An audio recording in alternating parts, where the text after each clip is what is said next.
Bolt your windows. Lock your doors. Check your closets. Look under your bed. And then prepare yourself. For it's another episode of Dark Knight of the Podcast. Whoa!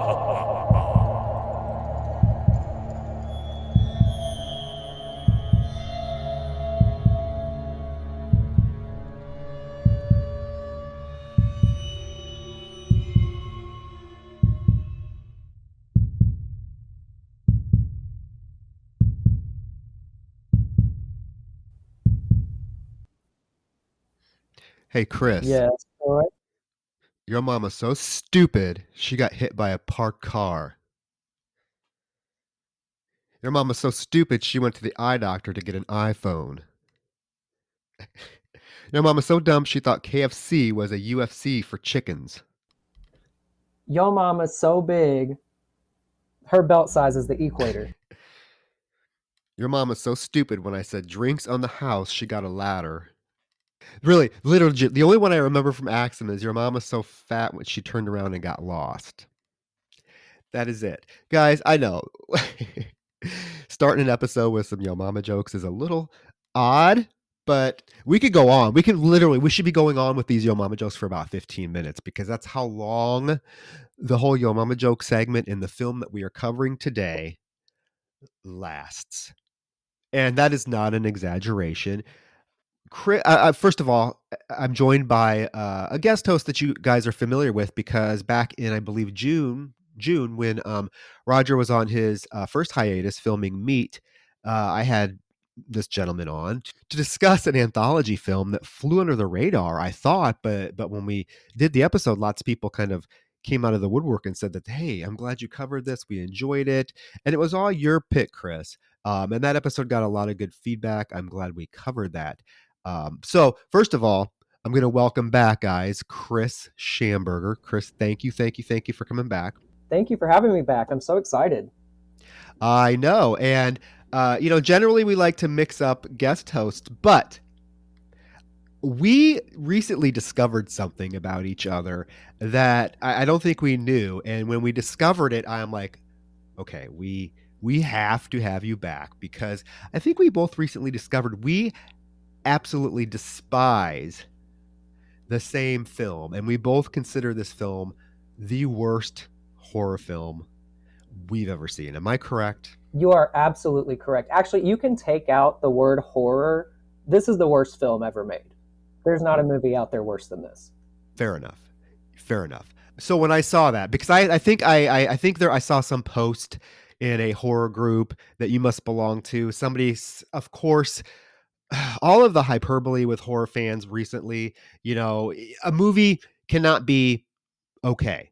You can't seem to find horror movie fans that can just like a movie and be like, okay, yeah, it wasn't the greatest, but it was fine.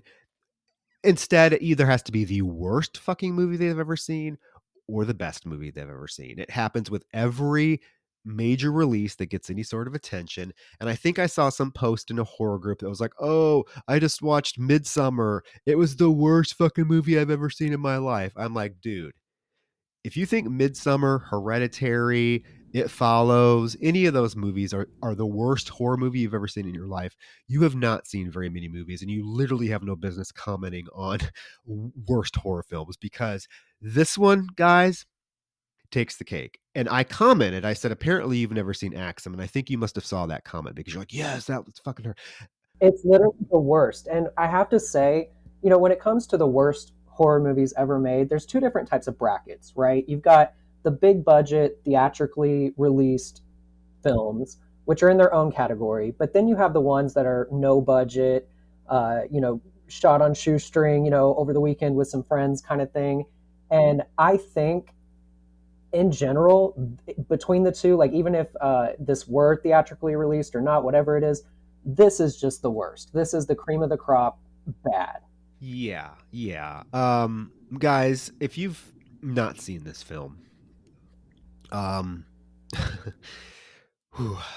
it's unlike anything you'll ever see.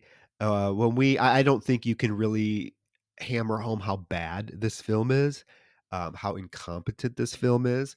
And so I thought there has to be people out there that know of this film, so I wanted to cover it. It's going to be maybe a little bit different of a conversation than we've ever had on this podcast in the past because the film is just so inept. And I'm an indie filmmaker myself. I've made films on shoestring budgets. I've made films, in a matter of having time constraints. I've made, I understand that, but I think that there's a difference between like watching a film by an indie filmmaker where you can at least, Chris, tell that the director, the person, the creative control behind it had some inkling of idea of how to even make a movie or what makes a good movie. This film gets everything Right. wrong. And if you guys don't believe me or us that this is a terrible film, it currently is the lowest rated horror film on IMDb. And in fact, I think it is the lowest rated film on IMDb. It currently sits at a 1.3 guys out of 10 on IMDb. And we know IMDb is skewed, but that should tell you something. Also, I don't know how you watched this film for the podcast, but I watched it for free on YouTube. Somebody was fortunate, quote unquote, enough to share it with the world on YouTube. And if you look it up, it literally says Axum, and then in the same title, it says the worst movie ever made. And then go into the YouTube comments. My favorite comment in all of the comments there, it says there are two types of people in the world: those who mistakenly believe they've seen the worst movie ever made, and those of us who have seen Axum. And that's perfect. Yeah, I would agree with that. And yes, generally I hate to rip on a film. I hate to be so negative. We when we do this podcast, we generally, even if we don't like a film, we try to discuss things we did like about it. I don't think that's going to happen here, guys. So if you don't want to hear an hour-long episode of us just tearing a film apart, then you might want to tune out because there's no redeeming qualities. I'll reach in the depths of my brain and soul to try to pull a redeeming quality out for this film. But I mean, if you haven't seen it, yes, it's on YouTube. Axum. Check it out before you think we're exaggerating. What's even more baffling is that this got a wide release. Okay, so I worked at Hollywood Video when this came out, and this was on our shelves. And I remember like the day that it like we got it in stock. That was always a fun day when you worked at a video stores when all the new releases came in because you'd have to take them out of their cases, shrink wrap the DVD cover to get it ready. And I saw this one and I was like, oh, okay. And it was a pretty reputable distributor that distributed it. The DVD cover art looks pretty cool. And I was like, you know what? I'm going to take this home and watch it. And oh boy. It felt like you made a mistake, didn't it? It was like, hey, did somebody sneak this in as like a joke? Like, Yeah. this can't be real. And just to piggyback off of you, I had a similar experience. I wasn't working at a video store, but I did go into a video store, a Blockbuster, in the summer of 2002. And the movie was released by York Entertainment, who did a lot of the Scarecrow movies back in the day. I don't know if you remember those. There was Scarecrow, Scarecrow Slayer, Scarecrow Gone Wild. I think they also did one called Scream Bloody Murder, but that's a little lesser known. But yeah, I went into Blockbuster, rented it because the cover art, let's face it, if there's one thing nice to say about this movie, the cover art and how they sold it is really, really good. It got me to, want to get it and take it home. So it features, a really like splotchy version of the title, very horrifying kind of look to it. And then it's got an axe buried in a tree stump. You see some like face in the back just kind of leering out, and it's really well done. So I was excited to see what the actual movie, was about. Take it home, I open it up, and immediately I'm just totally perturbed because the VHS is bright yellow. And I'm looking at it like, what is this? Is this like, did somebody film over Follow That Bird and just put it back and return it to Blockbuster? Like, I don't understand what this is. And in the sticker on the VHS, there's no like copyright or year or anything. It literally just says Axum on a standard white sticker in basic black Arial font with, it looks so pedestrian. And so I was just confused. I was like, this has to be a joke. This can't be really the movie. So I remember just putting it on. The movie starts, and immediately notice it's taking up about 65% of the screen. It's like a perfect square filmed with like a Viewmaster or something. And I couldn't believe it. And at the time, my mom, she was a huge horror fan, and we would watch stuff together all the time. But for this instance, she was doing something else. So I just, was watching the movie without her. I stopped the tape and I went looking for, I was like, you have to come here. You have to see this. And so she started watching it with me, and she was like, we paid money for this? Like, what is this? Yeah, it's baffling that any distributor would watch this and think, "Oh yeah, let's market or let's pick this up." The only reason I think that they did maybe is because they knew they could probably market it decently enough to sucker a bunch of people into at least renting it the first week it's out or buying it, when they see the DVD cover art, and that they would easily make their money back because I doubt they paid a lot to get to get the rights for this. I doubt the film cost a lot to make, so it was probably a win situation in their eyes.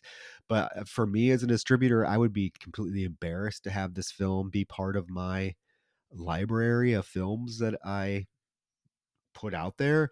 The first thing, I mean, the film was filmed in 1992, okay, and it didn't get released until 2002. So there was a 10-year gap before it actually got a physical release.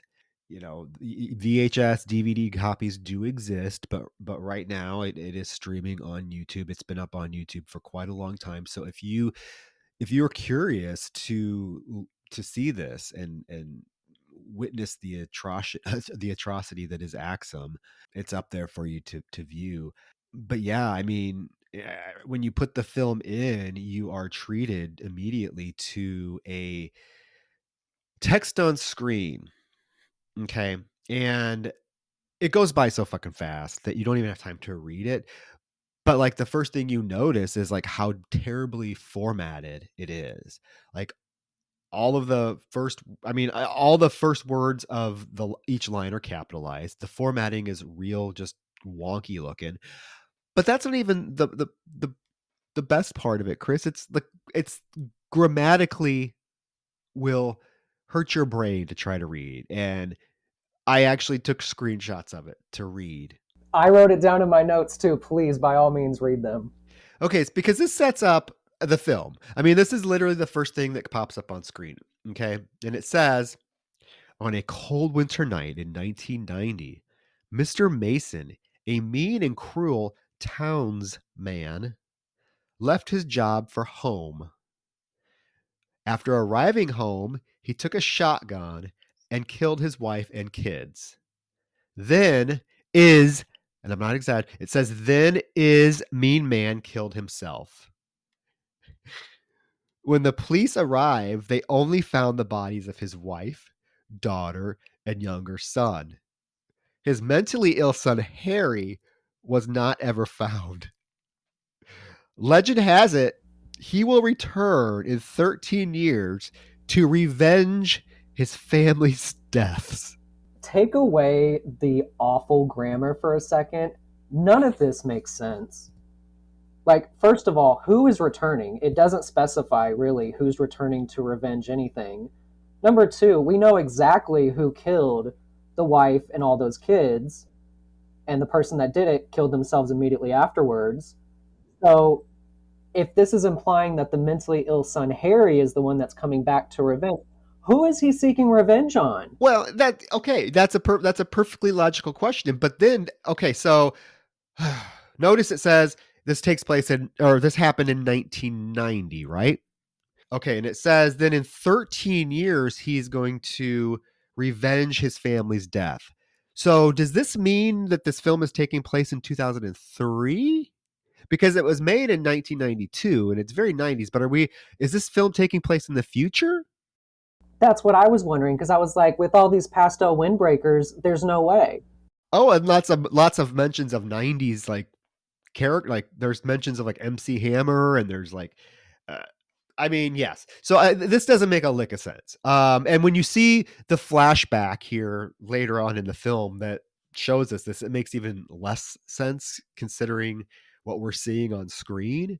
Um, but yeah, I'm not exaggerating. The grammatical errors in this text are just as an English teacher, and I'm sure you as a writer, my mind is like blown that even the distributor would not have just, how hard would it have been for the distributor to cut this part out and rewrite it in a grammatically correct way? That would cost them literally nothing.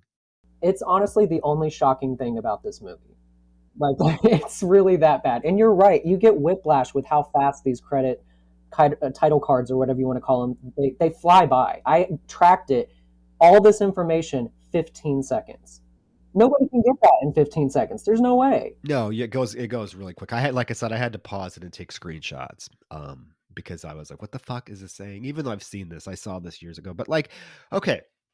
So okay, it sets up in the film's credit, or the director's credit, the writer director's credit. I mean, it's setting up a very traditional slasher plot, right? Somebody's coming back for revenge, even though their reason for revenge doesn't make a goddamn lick of sense. They're coming back for revenge. So I'm like, okay, let's see how this unfolds. Well, then the film actually starts. Okay. First of all, this has to be the worst film quality I've ever seen in my life.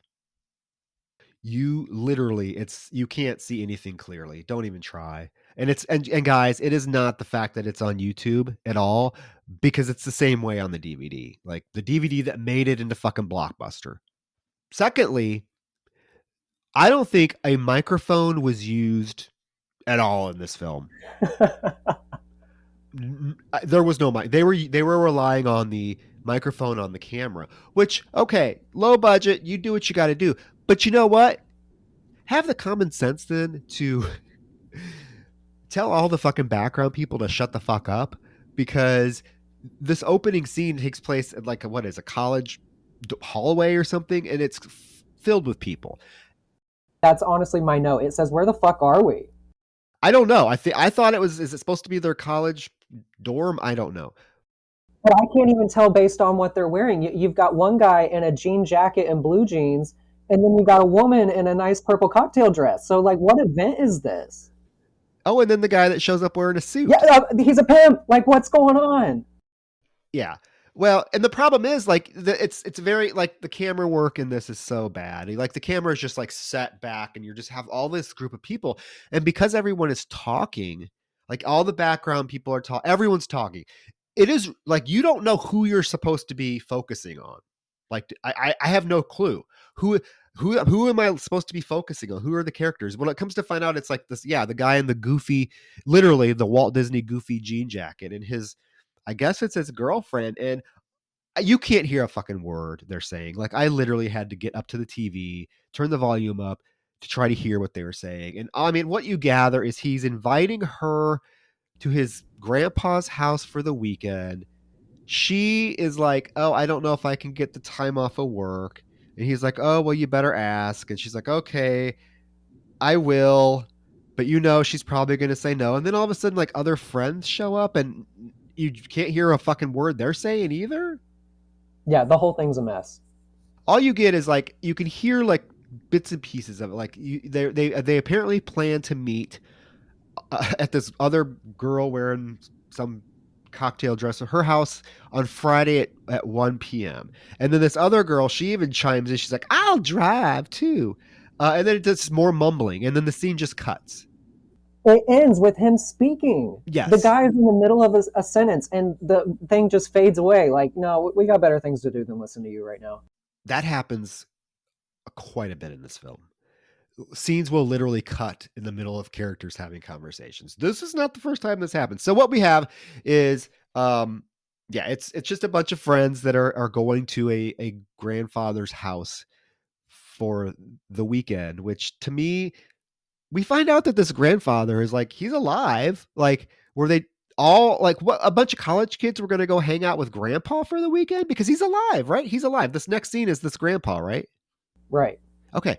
So you're trying to tell me all these young college age kids are all excited because they're going to go hang out with Michael's grandpa for the weekend. I mean, he must be a really cool guy. I mean, I'm not going to judge, so.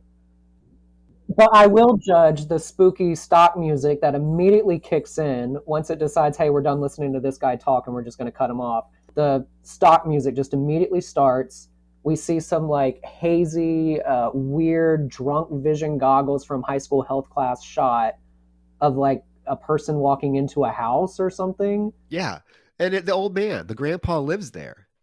And he is upstairs and apparently he hears the door open because in a scene that lasts probably a minute and a half, we hear him like mumbling and cussing to himself as he's coming down the stairs. He's like, "Oh, damn it. Who's coming into my house? I'm getting my gun." And he goes like to shut the front door. And as he's going into the room to get a gun or whatever, the killer, I guess his name's Axum. I don't know. I'm just going to call him Axum. Call him Axum, yeah. Axum like appears like literally in the doorway, like right behind him, like axe raised, not even 6 inches from him. But then the next scene, the grandpa walks into the room. Nobody's even behind him. He has time to go into his closet. He's loading his gun. He's like, "This motherfucker coming into my house. I'm going to shoot him." And Axum appears. And this grandpa, he gets axed in the closet not before the most, his death is literally, he goes, "Oh shit." And can I say, I don't know if he is axed to death or if he is gently touched with this device that is immediately slowed down upon like hitting him. You can clearly see the actor like, just hesitating as he brings it down. Well, keep in mind, it's not an axe, it's a hatchet.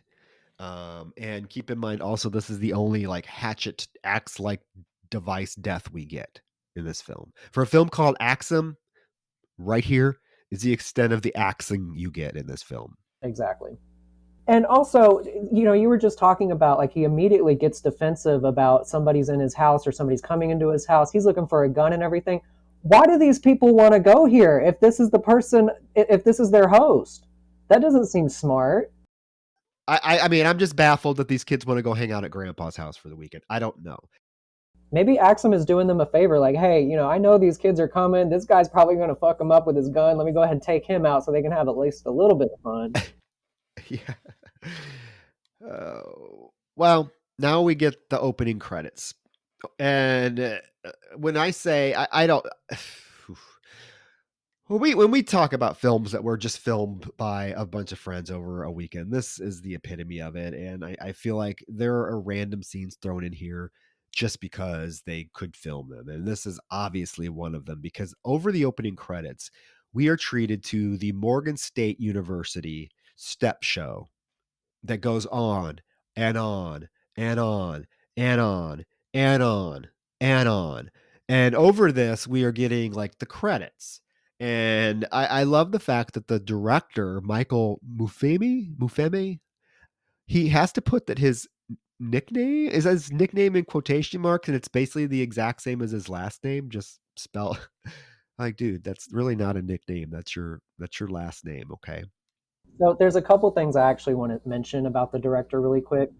Michael Mfume is actually the son of, I don't know if he's currently the president or if he was, but he is the son of the president of the NAACP and also the member of the House of Representatives named Kwesi Mfume.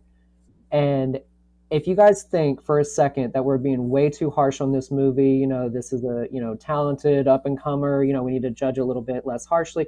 I'm not doing that. This guy, this director, Michael Mfume, was charged with rape in 1994 and released on $35,000 bail. So in my opinion, if anybody out there deserves to have their film shat on, it's probably this guy. So I have no qualms about going in on this movie.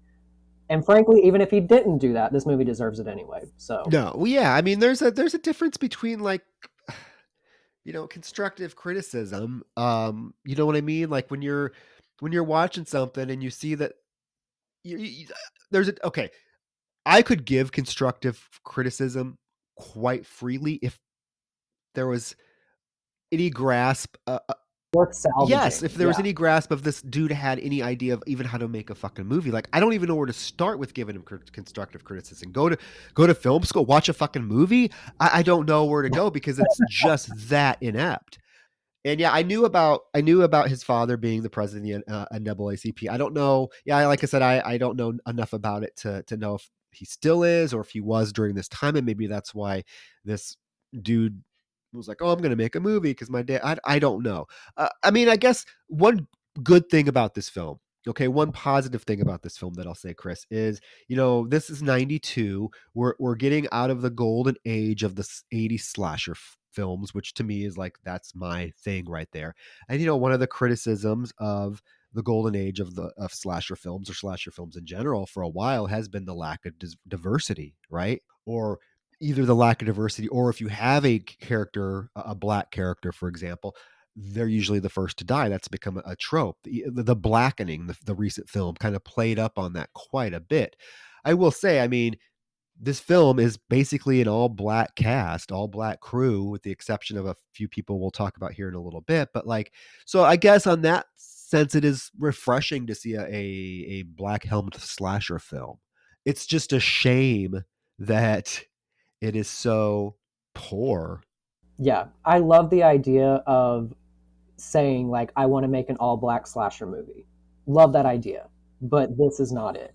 Yeah, I mean it's rough. It's a rough watch. I mean, I can imagine there are a whole slew of people that rented this like me and you did based on the cover box art and could not even get 10 minutes into this film.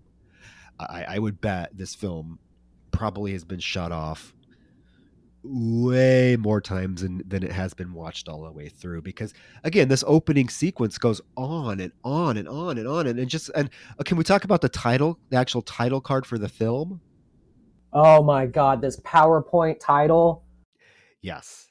I mean, if that doesn't tell you anything, I don't know. Well, it's very clear that the title Axum, because that's not the original title of the movie. The original title of the movie is The Weekend It Lives. And that was the title for 10 years until it was picked up by York Entertainment, and then they changed it. So clearly, this is them spending maybe half a cent on changing the title in the film from The Weekend It Lives to Axum. And it literally looks like the earliest form of PowerPoint. It takes up the entire bottom of the screen. It stretches from one side to the other. It's got that like shadowed shading from like white to black with the basic Arial font, like almost just like the sticker on the actual VHS tape. It's so bare minimum basic, and it just shocks me that this was the amount of effort that was given to it. But in hindsight, I mean, look at the film itself. Would you be putting a lot of effort into this? No, unlikely. No, and again, I think York Entertainment saw this as a really easy way to make a few bucks. I really do. I think that's why they picked it up, and they weren't going to put any effort into it. Like I said, they couldn't even be bothered to retype the opening font to make it grammatically correct. They're certainly not going to be bothered to come up with a nice fancy title card for the film. When I talk about like this, an indie filmmaker should find and be able to utilize any sort of resources that they have available to them, as long as it drives the plot. And I feel like this step scene and then what comes after it is just there because he could film it. Like, it has nothing to do with the plot. After the opening credits and the step scene, we get this announcer guy that is telling us or telling the group about a party that's happening that night. But that party has nothing to do with anything we're going to see in the film. Like, it's not like this party is where all these people are going to be killed. No, he's just announcing some random university party hosted by, who is this DJ? Snick him up, lick him up, pick him up, dick him up, lick him up, DJ. The longest fucking DJ name in the history of fucking DJs. Yeah, I have no idea. But can I backtrack for just a second? Please tell me you caught when the credits were coming up and it was showing like who was in it, casting, all that kind of stuff. Did you catch that it says casting by Belva Scott, art director Randy Lee, and then it fades away, and then the next credit comes up and it says casting by Belva Scott, art director Randy Lee. Yeah. And this movie, I swear, this movie has so many scenes that happen right after it just happened. Like, it's the same fucking take. And I'm convinced, like, this is my theory. I'm convinced that this director's family went to the movies when he was growing up, and they have really tiny bladders and they have to go to the restroom a lot. So he's like, you know what, Mom, when I make a movie, I'm going to make it where you don't miss a goddamn thing. So you ain't got to worry about going to the bathroom. I got you. Yeah, we'll repeat everything for you. Well, also like the production company, Nubian Prince Productions and Too Smooth Films Productions.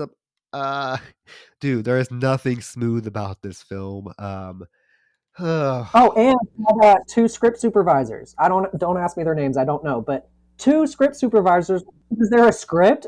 you know damn well this film did. Somebody, okay, prove me wrong. Somebody out there, find me the fucking Axum script. Michael Mufime, if you're listening, send me the Axum script, please. Please. I beg of you, Michael Mufime, send me the Axum script so that I know there was an actual fucking script.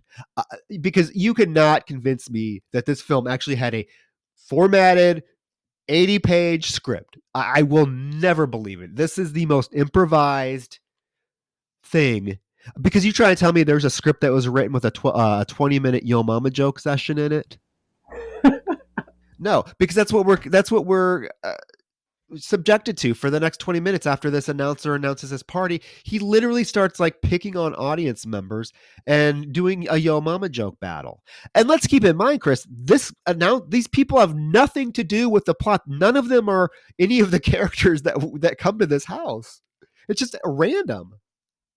And I have to say too, this movie is only 70 minutes long with credits. It's only 70 minutes long. And this Yo Mama joke and step show scene and everything, I did the math on this. 7.1% of this horror movie is Yo Mama jokes and a step show. That's the equivalent of picking up like one of Stephen King's really big books, like It or something like 1,000 pages, and 70 plus pages of that would be Yo Mama jokes. Okay, but Like, can you imagine? I would love to read Stephen King's Yo Mama jokes, to be honest with you. Because the ones in this film, whew, I can't even remember. I think one of them is Your Mama's So Dumb She studied, or yeah, Your Mama's So Dumb She Studied for a Blood Test. That's one of them. Ha ha ha! How hilarious. Okay, so literally after 7% of the movie, we now cut to this group of we cut to the group of friends outside talking about meeting at the girl's house. Now they're meeting at 2:00. They originally said 1:00. Can we also stop and say that there's a lot of characters in this movie? Would you not agree? There's a lot of characters, but I don't even know if I would call them characters. It's just people. Like, they don't have names as far as I know. They don't have any kind of like, we don't know their connections, their history, like personalities, none of that. They're just people standing around. Yeah. Well, that's the thing. I guess that's what I was getting at, is there's about 12, maybe even more people that end up going to this grandpa's house for the weekend. And I think I know one of their names. Yeah. And it's Michael, because of course writing and directing the thing, quote unquote, and directing the thing wasn't enough for him. He has to star in it. Although, I mean, God. So they're talking about meeting, and then we get this other guy. I guess, is this Michael? He's talking to that short hair girl, and she's upset about something, but she doesn't even go along to the trip. The thing is, like you mentioned earlier, nobody's mic'd. Like, we can't hear what anybody is saying ever. And on top of that, they've added in like this, I don't know, hip hop music, and it's just endless. Like, you can't talk over it, you can't be heard over it, and it reminds me of all those like really bad first dates I used to go on, where I would look forward to riding passenger, in the guy's car and talking, getting to know him, and then he'd blast like the worst fucking music ever, and like, okay, I guess I'll just sit here with my hands in my lap. Like, oh my God, that's kind of the vibe I got. I think we can all relate to that. That's happened to me many times. But yeah, no. So like they're talking about something. He's like, "Oh, come on, baby, don't be that way. This is the last time." Chris, I was trying my hardest to make out what they were saying, because I want to, I love to be thorough on this podcast. But I've told you so many times, like, you're so good about like breaking down what happens in the movie and talking about it as it happens. I messaged you. I was just like, there's no way you can do that for this movie, and if you are able to pull it off, like, yeah. So she's upset about something, but she doesn't go, like, this girl doesn't show up again. I think this is supposed to be the girl, though. I mean, there are little things, because I will admit I watched this twice. I know. Oh God. I know, but I felt like it had to be my duty, because I do like to be thorough, and I was like, let's see. I'm gonna watch it the second time. I'll turn the volume way up. I will really pay attention and try to piece this together. I think she's like, what's her name? I think it's Veronica. I think her name's Veronica, and he's the one that, when his girlfriend later on, like, tells him to go bug off. He's the one he calls her on the phone. Remember, he's like, "Hey, Veronica, baby, I think this is supposed to be her." So she's his side piece, I think. And like, so she's mad because she knows that he's going away for the weekend with his real girlfriend, and that's why he's like, "No, baby, this will be the last time." That's what I gathered. I don't Don't ask me. I'll go with it and just say I agree. Good observation. But then you cut to them picking up the group and getting into random cars. You still can't make a word of what they're saying, especially in this scene. When you talk about that rap music blaring, boy, oh boy, is it blaring in this scene, which is fine. I mean, the music actually isn't bad. The problem is characters are talking and the music is so loud, you literally cannot hear anything they're saying. So they all get into these cars and they drive to this house. And so we get, a night shot of the car pulling up to this house. When they get out, okay, this guy in the yellow shirt just comes out of nowhere. Where did he come from? Probably one of the movie's plot holes. He just climbed right out and just helped himself to the being in that scene. I have no idea. I can't pick up He comes around like and when they pull up and get out of the car, he comes around. He's like, "Oh, I'm glad you guys finally made it." But there's no other car. Did he walk there? I don't know. Again, if I'm going to question everything that happens in this movie, we're going to be here for a while. I do like this girl that all she can say is she's hungry. And her boyfriend gets so fed. I don't know if her boyfriend gets so fed up with her saying that she's hungry that he rips her wig off. Did you see that? Yes, I saw that. That was great. He's like, "Bitch, shut up," and rips her fucking wig off. I'm like, oh damn. I mean, I will say, okay, a positive. I know. I do think, Chris, I really do think that these people, I'm not going to call them actors, I think they were having fun. I'll agree with that. Yeah. And I think you can tell they're having fun. Like, I don't think they can't act their way out of a fucking paper sack. There's no characterization. They have no names. There's literally 15 people here, and you don't know any of their names. You don't, and it's because the quality of the film is so bad. You can't even tell who's who half the time. It really becomes you're trying to follow these characters solely based on the color of clothing they're wearing, because you can't make out facial features. But the positive is, again, I do think that these people are having fun. And some of the little improvisation things that go on that have to be improvisation, because I know this didn't have a script, are actually quite fun and funny. So I will give it that. The characters were having fun. The people involved were having fun. Okay, so after he rips the wig off the girl and she goes in, they all go into the house, we cut to two drunk bums. And I'm not being derogatory. That is how they're credited in the film. Did you notice that the end credits, they're credited as the bums? They're talking about, apparently they just saw Axum, and I know this is supposed to be some sort of comic relief where like they're drunk and they like even pick up a bottle of beer from the ground and drink it. And they're kind of like enticing each other to go back and like face Axum or confront him or something. I don't know.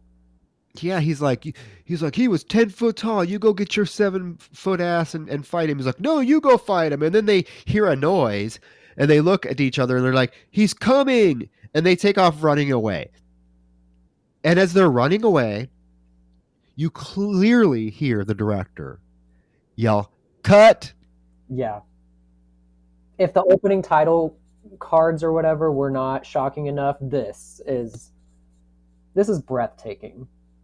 I've seen movies, even big budget Hollywood movies, Chris, have have goofs in them. Like you've seen, you've seen plenty of films that have little goofs in them, or you might see the top of the boom mic or whatever. That's not going to be the case in this film because they don't use microphones. But to hear a director clearly yell "cut," and it's not the first time. It's not. Oh my God, it's not. It happens again. I mean, that's a level of ineptness that goes beyond anything that we can fathom. I mean, who edited this? Yeah, I have no idea. But I will say to anybody who is watching or listening to this and has not seen Axum, if you want to see just this part with the director yelling "cut," it's 14 minutes and 40 seconds. So just go to YouTube, 14 minutes, 40 seconds. You're welcome. we then, because these two bums are never seen again. They run away dramatically and they're gone. We never see them again. Apparently, one of the guys and his girlfriend from the house, they decided to go walking in the woods. And I appreciated this attempt at like some sort of characterization, even though I don't know who these two are. I was like, okay, we're going to actually spend some time with at least two characters to get to know them. Well, don't be. I definitely jumped the gun there because, like most of the movie, you can't hear anything they're saying. And then this random other girl shows up and pulls the girl away from the guy. And I'm assuming, I think they're talking about the fact that the other girl that just shows up is telling the girl that her boyfriend is cheating on her. Is that what you gathered? Yeah, something about he's been looking at other women or something, and yeah, I didn't catch all of it, but it just seemed like there was some friction in their relationship as far as I gathered. Yeah, and she's like, he's a dog. And I'm like, okay, great. Some attempt at characterization. But then as the two girls are like strolling around talking, it cuts again in mid-sentence. Like the girl's not even finished saying what she's saying, and it cuts to the next scene. Isn't it so funny? They can cut them off in the middle of them having dialogue, but they can't cut early enough to get cut out of there, like him yelling cut. Like it's insane. Okay. Now we move back to the house. And again, when I say that this is a large group of people, guys, I mean, this is literally, I mean, it's over a dozen characters. And we get this dinner scene, first of many dinner scenes. I've heard criticisms of my films, to be honest with you, from people that say that, oh, your films, you have too many scenes of just characters sitting around talking. Not like this, Troy. This is No, I was like, this makes me feel really good about my film. Like one of the things about like, oh, teacher shorters, like, oh, there's too many scenes. There's that long scene of the teacher sitting around the dinner table talking. Okay, but it's one scene and it's not as long as this. I mean, whoo, this goes on. And again, you cannot tell me, Chris, that this was not improvised. it had to be because I have no idea what was said, what was like I think every movie of course has a beginning, a middle, and end. Just like every scene should probably have a beginning, a middle, and end.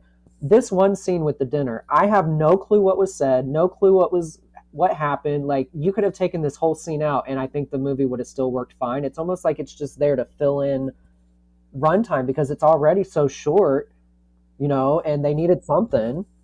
Okay. Yeah, and I will also say, and again, I'm trying to you know me, I'm trying to heat positives out. I do think that this cast has some chemistry together. Like they're having fun. If I gather anything from Axum, if I'm going to give any praise to Axum, it is these people are having fun together, and I believe that they're friends. Because the scene really starts very jokingly, where they are joking with each other and going back to Yo Mama jokes. And finally, one of the guys is like, "Oh, can we stop with the Yo Mama jokes?" And instead, he gets up and proceeds to tell literally a 5-minute joke. And it's one of those bad Johnny Green jokes about his teacher knowing that little Johnny Green is bad, and they're going through the alphabet, and every time that she comes to a specific letter, she doesn't call on him because she knows, like, a letter A, he's going to say ass. Letter B, he's going to say bitch. Letter C, he's going to say cunt.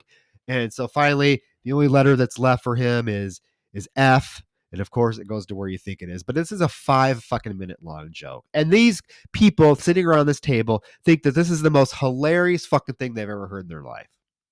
Just while we're here, why are there so many people in this movie? It almost feels like the director had all of these friends from college or whatever, and he kept making promises to everybody, like, "Yeah, I'll have a spot for you in the movie. Yeah, sure. More the merrier. Come on in." And he got to a point where he was just like, "You know what? Let's just throw everybody into this one house, and whatever happens, happens." And looking at it from an outside perspective, I think this could have worked a lot better if it had been narrowed down to even like 6 or 7 people, but because the character count is just so high. I'm not saying this like based on physical appearance or anything like that, but like I could not tell who was who because we don't establish anybody as individuals. It's just a mass group of people all the time. Exactly. And nobody really comes out as being like the main character. Like, think about all the great horror films of that. I'm sure this one probably took inspiration from. Think about Halloween, Friday the 13th, any of those 80s slashers. It's pretty quickly established, like, oh, this is the final girl. This is, we don't. get that with this film at all. Like there's nobody here that is established as anybody that we are supposed to be like, oh, that's the main character. And for a film that has so many like you said, so many characters, and for it being like a black slasher film, which is extremely rare, wouldn't it have been awesome, Chris, if they would have developed like a kick-ass black final girl? Oh yeah, absolutely. But they don't they just give us all of these random characters. Like I said, I think I know one of their names, maybe two. I think there's a girl named Nikki, but that's it. And yeah, so they're just all sitting around, and like then he tells this joke, and then they start to argue about like what they want to do, and they mention like, oh, we're gonna go out for a walk, and one of the dudes is like, oh, I'm not going out for a walk. Are you kidding me? It's dark out there. There's probably some maniac out there. So you can tell that at least the director had a concept of like the tropes of horror films, because I do really think this was like an early attempt at like being self-referential. Oh, you get these characters. One of them smart enough to know you're not going to go wander in the woods, and he's like, I'm not going to wander in the woods. You don't know what the fuck's out there. There's The problem is, though, this is so ineptly made that it doesn't feel intentional. It feels like anything it got right was a mistake. Like, we didn't mean for that to come across as successful, or we didn't mean to like have that idea, behind the scenes or anything. Like it all comes across as like an accident. So if something did work, it's just because it worked by, the will of God or something. It wasn't like the director set out to do that, because nothing in this movie feels accomplished or successful at all. It doesn't feel like it's made with care. Well, I would say, yeah, you were 100% right, especially if this was improvised, and I'm going to give all the credit to the actor for throwing that in there, throwing that little jab about, I'm not going out in the woods. You don't know who's out there. Yes. Because I doubt that was the intent of the film, or even this particular scene, because everything else is just one thing I caught in this film, right in this moment, though, is they're deciding. Some of the group decides they are going to go out into the woods, and one of the girls asks Mike if his grandpa has a picnic basket. And so when I heard that, I'm like, oh, so this is the grandpa's house. This is the grandpa that got killed earlier in the film. My question is, no, never mind. We'll get there. I don't want to jump ahead. You probably know what I'm going to say, right? I think so, yeah. Yeah, so we'll get there here in a little bit. So it's the same house. They're here for grandpa, even though none of them seem very concerned about where the grandpa is, which is kind of where I'm going. Two of the girls, let's call them Jane and Sally, because literally I have no idea what their names are. They go to the I guess the kitchen or whatever to look for a picnic basket. They're opening like cabinets and drawers, and they open a drawer and they see a gun. And one of the girls like, what's that for? And the other's like, I don't know. Let's get out of here. And this could have been some good foreshadowing, if they were to really establish like a final girl. Like one of them could have been a final girl, and they know that the gun is in the house where it is. That could have came into play later, but it just doesn't really work out that way, I guess. I don't know. Well, but my point, my whole thing with this particular scene is, what's the point of this? Um, it's not like the gun is the grandpa's gun. This grandpa has guns laying around everywhere. Like, I'm sorry, this grandpa, he better not have young children coming to his house, because there are literally guns everywhere. There's guns in drawers. There's guns everywhere. In hindsight, I kind of wish the director did the Black Christmas thing with the sorority house mother with all of her booze like hidden all throughout the house. I wish it would have been like that with the guns here, like just random places of like, why is there a gun in there? Yeah. Well, I guess my point is like, why show us a gun in a drawer? Like, it has nothing to do with Axum. It's the grandpa's gun, and they're so freaked out about it. Like, if the intent was to like, oh, give a hint that something is wrong in this, why not put the bloody hatchet in the drawer? Exactly. I mean, it's just like, it's so inept. But yeah, I don't know. So the girls are freaked out. Okay. So we cut to them, the group, later that night, and they are standing at a fire pit. I guess I gathered this more clearly the second time around. The first time I had no fucking clue what was going on. What we get here is Mike. He is telling the story, even though we don't hear him. Literally, there's no dialogue. I was looking closely. Was he moving his mouth? Yes. Like I couldn't tell based on what I was seeing on my computer. Like I really could not hear him. I couldn't see his mouth moving. So I just made the inference that he was telling a story. Yes. I don't know. No, his mouth is moving. Like he's supposed to be I think there's supposed to be dialogue here. Because he's standing up and everyone's like seated around him and he's like telling a story. And what he's telling us. Also, sorry, I don't mean to interrupt. Was he standing in the fire pit? Did it look like that to you? Yes. I mean, this fire pit is like it's like maybe like a 10-foot long brick thing. And so there's a fire pit in the middle and then he was standing on it. Yeah. But he's apparently telling the group of the story about Harry. And we get a flashback. We actually see this in a flashback. And so this flashback starts and it's a bunch of kids telling, I guess one of them is supposed to be the mentally challenged kid? I guess so. He was out playing with his friends. I don't know. But we get this flashback of Harry getting home from work, shooting his wife, which clearly is a man in a wig. And then going into his kids' room and like shooting what is clearly pillows. Not before he goes into his room and sits down and shoots himself.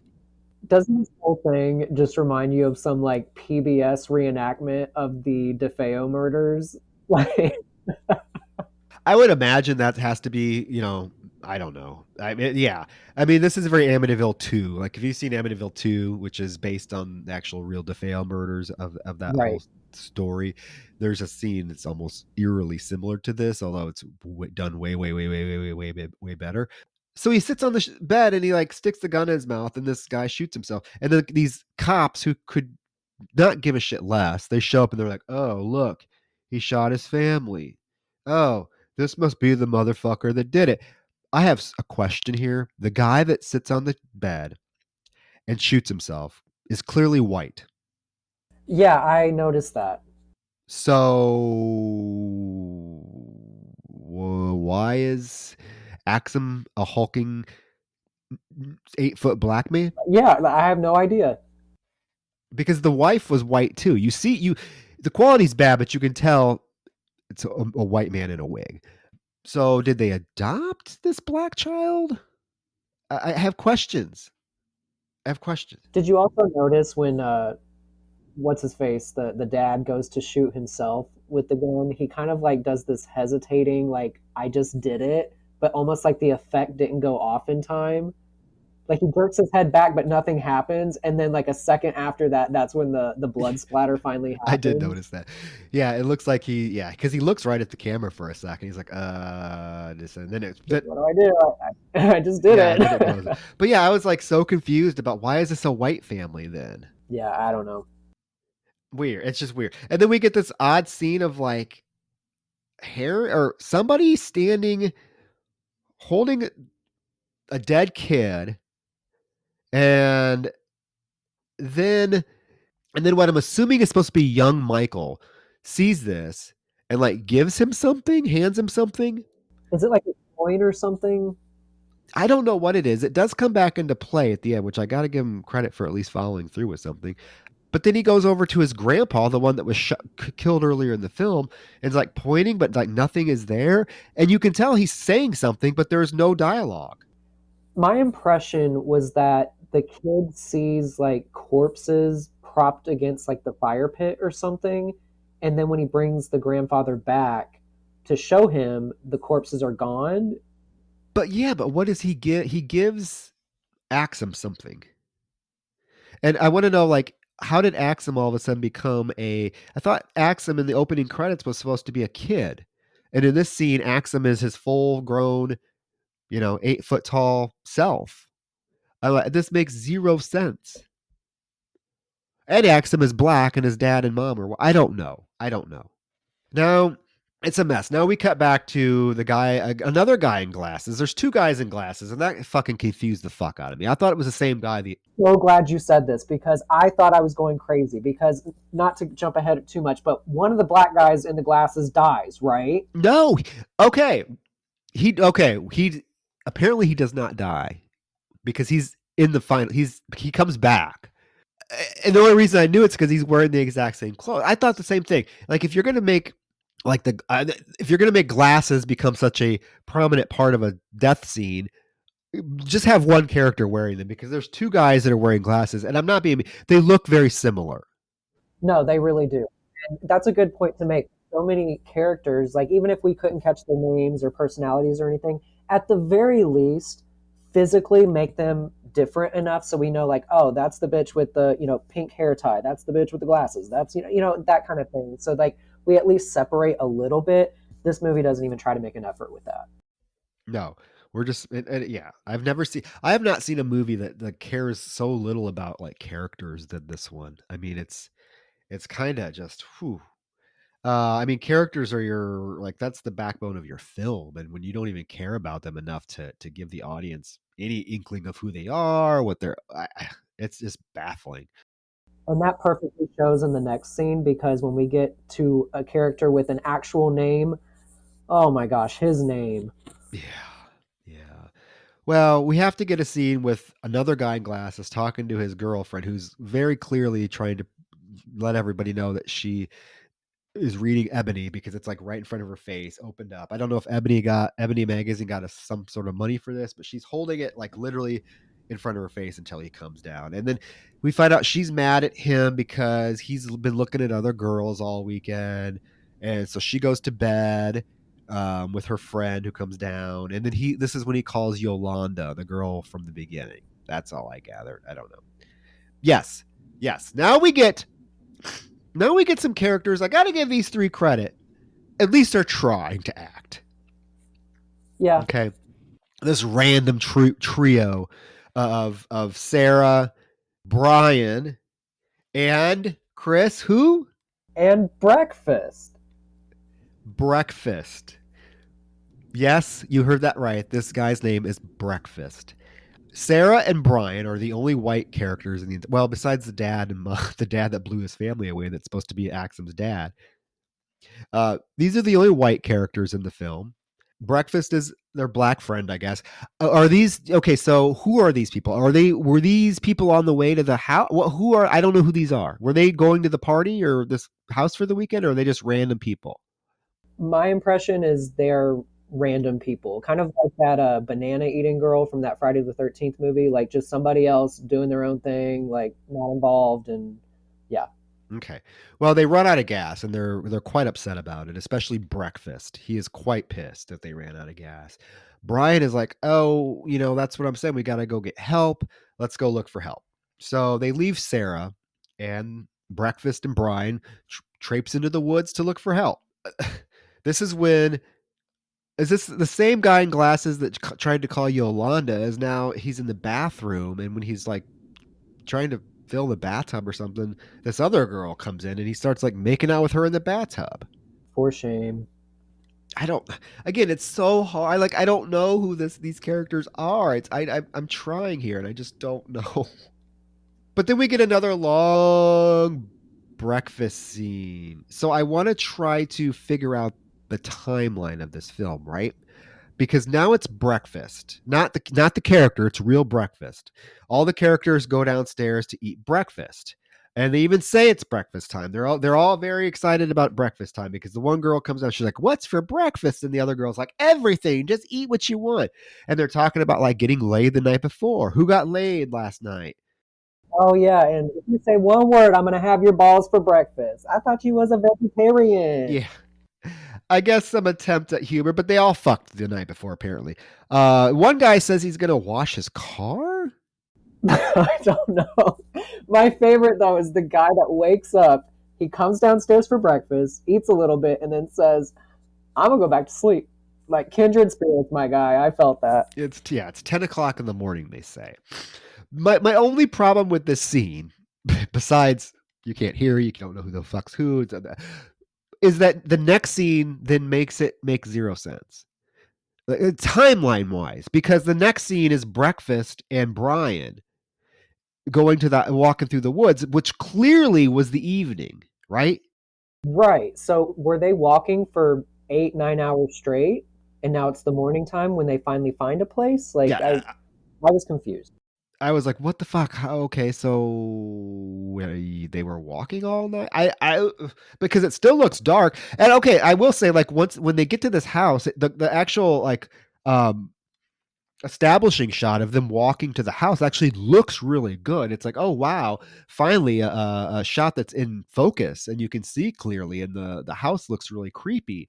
I'm like, okay, maybe they're starting to catch your stride because, like you said, this film switches between aspect ratios. Like one scene will be like you said, where it's literally square in the middle of the screen, and then the next scene it's the full. Like they had no concept of consistency in that regard either. Right. But so you're like, okay, finally, maybe they're catching their stride. I can see clearly. It looks good. They get to this house, which is clearly abandoned. I mean, nobody lives here. This is akin to like me and the episode last week with we covered Tourist Trap. Me and Brett Laurie just covered Tourist Trap, and like I was making the comment, why do all these people keep stopping at this gas station, which is clearly abandoned, thinking that it's the same thing here. Like this, nobody lives in this house. It's boarded up, gutters are falling down, but they think that somebody lives there and they're going to go use a phone. Yeah, and the guy walks in. I can't remember. Is it Breakfast that's shouting for the phone? Like, hey, I just want to use your phone. Do you have a phone I can use? I'm looking That's for Brian. Okay. The thing I didn't understand about this is because, like you said, this house is clearly abandoned. Clearly abandoned. And he's talking out like somebody actually does live there. Like, if you are going to call out, at the very least say, hey, is anybody here? Does anybody live here? You know, like that kind of thing, just to make your presence known. But no, he's actively asking, like, this is, you know, a Ramada Inn. Like, hey, I need to use a phone right now. Like, look around, dude. Yeah. Nobody's here. There's not even furniture in the fucking place. And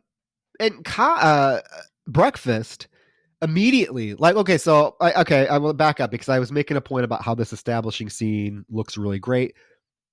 Once they get into this house, you can't see a fucking thing. Everything's out of focus. It's too dark. This film, not only do they not use microphones, they don't use lighting. So Breakfast immediately, he's like, fuck this. I'm not staying in here. I'm going. Brian's like, well, fine, I'll find a phone. So Breakfast takes off running. He gets freaked out. The white guy, Brian, continues to explore, just screaming out. I was getting so fucking annoyed. Oh my gosh, it was endless. Like the amount of times he says phone, don't make a drinking game of it. You will kill yourself. Like, don't, it's not worth it. No, yeah, you are not exaggerating. I was like, shut the fuck up. Nobody, literally, hey, I need to use your phone. Hey, I need to use your phone. I hear you up there. I need to use your phone. Maybe he doesn't know how to dial, so he's desperate for somebody to join him and like dial the numbers. I don't know. I mean, I guess it makes his death scene a tad amusing. Oh, it was so satisfying. Honestly, it gave me Scary Movie vibes when that girl was giving her presentation and the teacher's like, "Oh, shut the fuck up," and just like slaps her. Like, same vibe, because literally Axum comes down, is like, "I'm sick of hearing you call for a phone," and just like bitch slaps him and knocks him out. He kills him with the phone, which is so fitting. So again, slivers of little things in this film. They're like, okay, because he's walking. Axum is following him, and Axum picks up the phone, and it's one of those rotary dial, and he starts like dialing. And then when he gets to Brian turns around and he fucking bashes him in the face with the phone. I'm like, fuck, thank you. You let him have it with the phone. Now we don't have to fucking hear him beg for a phone 50 fucking times. He got his phone. Okay, so why the fuck is this film called Axum? I guess Phonem wasn't as appealing. Phonem. Machetium? I don't know. Yeah, so we cut back to Breakfast, and he's running through the woods. We get this sort of like little moment of like, oh, should I go back to help my friend? Well, no, fuck him. And he takes off. But my thing is like, why is he so freaked out? Nothing happened. Like nothing happened.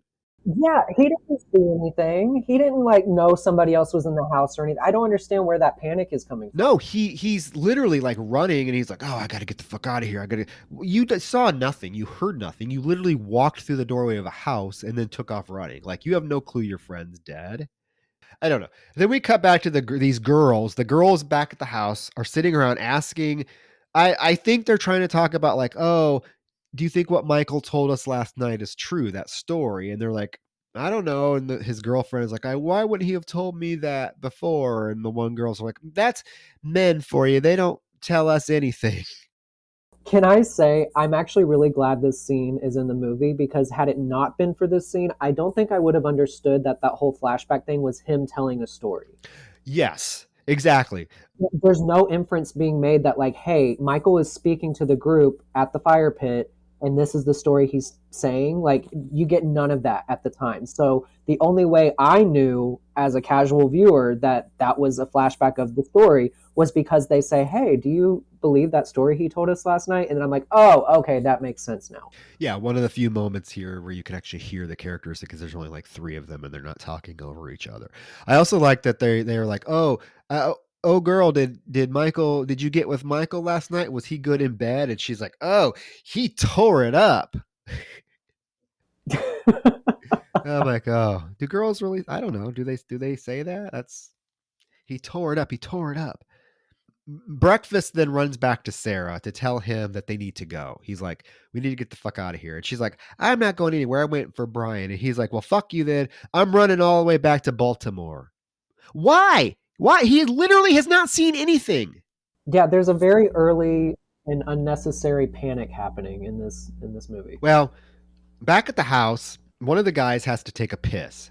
And Lord knows this film has not used any sort of Foley effects or sound effects or anything, fucking microphones, anything sound wise, the entire film until it comes to this pissing scene, which we hear loud and clear his piss going into that toilet.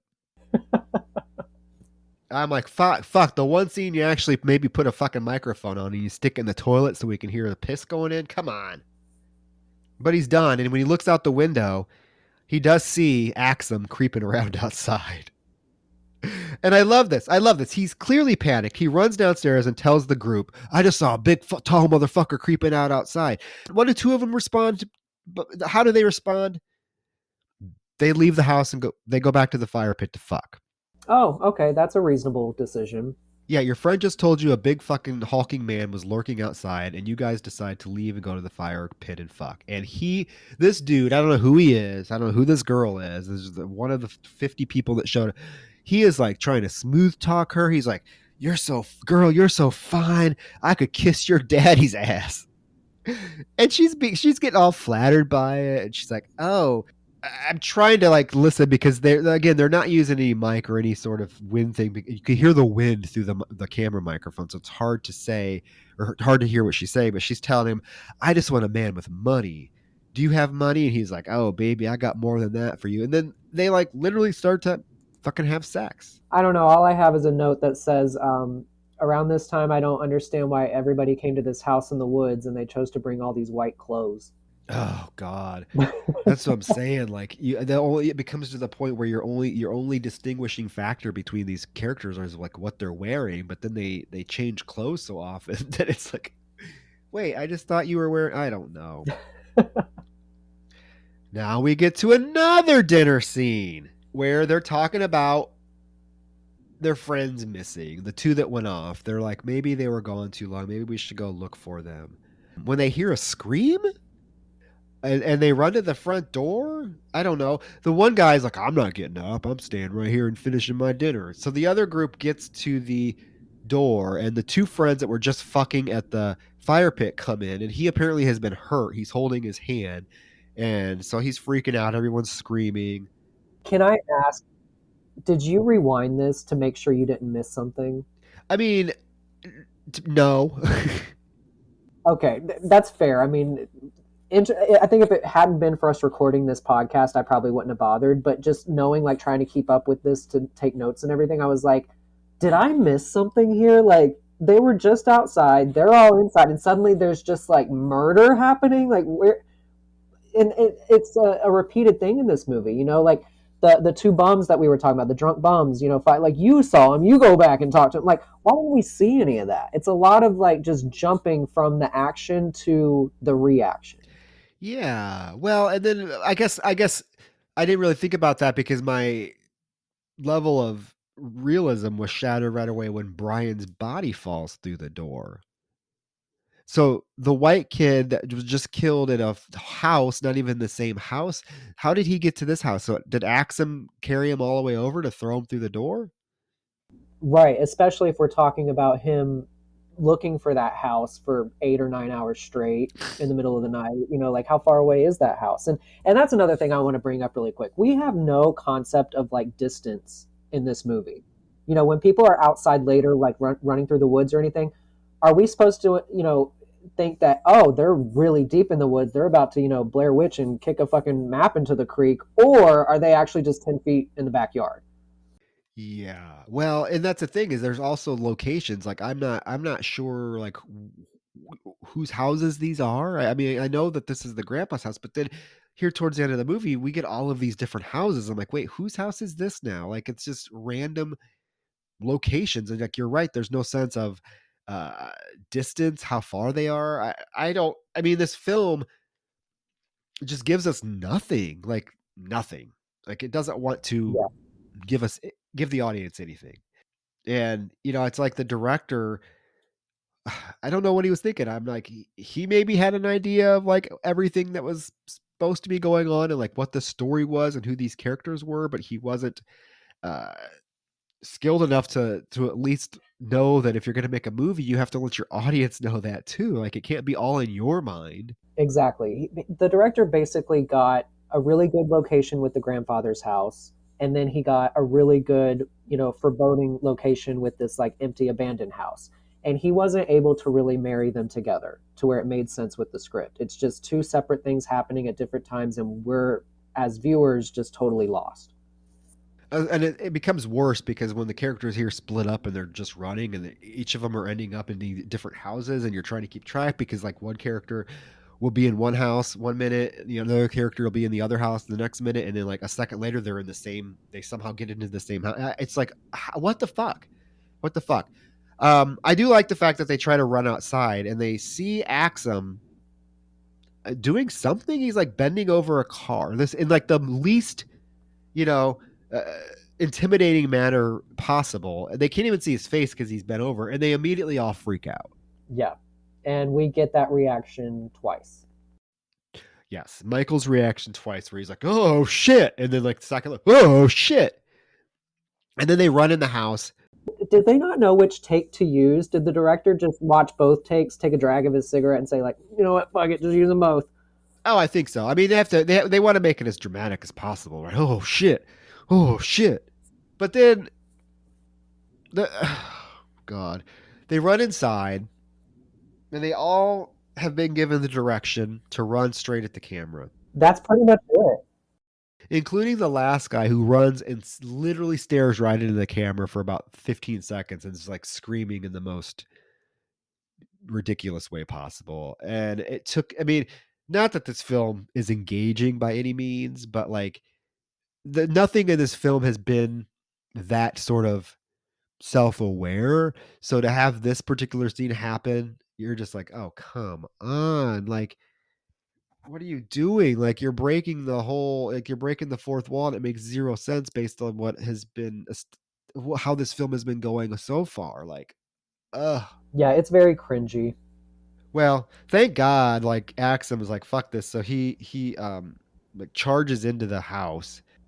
Oh wait. Well no, what they do is they convince one of the guys to go out and try to start the car, remember? And then like he gets out there and he shuts the hood and Axum appears right behind him, which actually is pretty effective, I will say.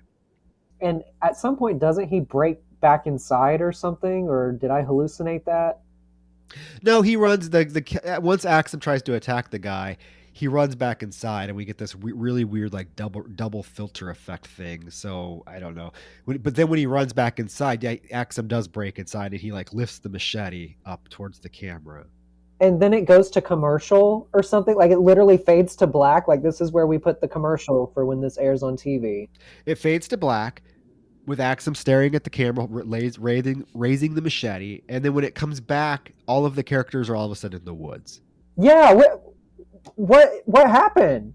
We were all just in the house a second ago. With Axum in there getting ready to hack them all, but now they're in the woods. All right, I'll go with it. Moving on. Yeah, I guess I just in my mind was like, okay, I guess they ran out the back door. I don't know, but then like they start arguing about not wanting to be killed, and then they all decide they're going to split up. Is this also when the guy is describing Axum to his friends? He's saying something like nasty, trifling ass, dirty ass, ashy ass. Like that should have been the description of the killer on the back of the VHS box. Like it's pretty great. Oh, yeah, that is. He is saying he's like, I didn't come here to be killed by no nasty ass, ashen ass motherfucker with a big knife. I don't know. They decided to split up. One of the guys with glasses is walking with another couple. And I mean, for people that are like scared and trying to get away, they are talking so fucking loud. I mean, they are screaming at each other. I'm like, you guys are not trying to be conspicuous at all. Like, this killer can hear you. Like, you are loud. Which is funny because I have a note later that Axum himself is not the quietest. He's grunting like a Scooby Doo villain. Like he's just like, "Ah!" Oh, yeah. I love that. Rrr, rrr. But they decide. So okay, so Tony and this couple are walking, and they get mad at Tony for being like too loud. I don't know. So the couple like take off really fast and leave him, and so he's sitting there talking to himself. He's like, I don't know what the fuck. I didn't come here to be.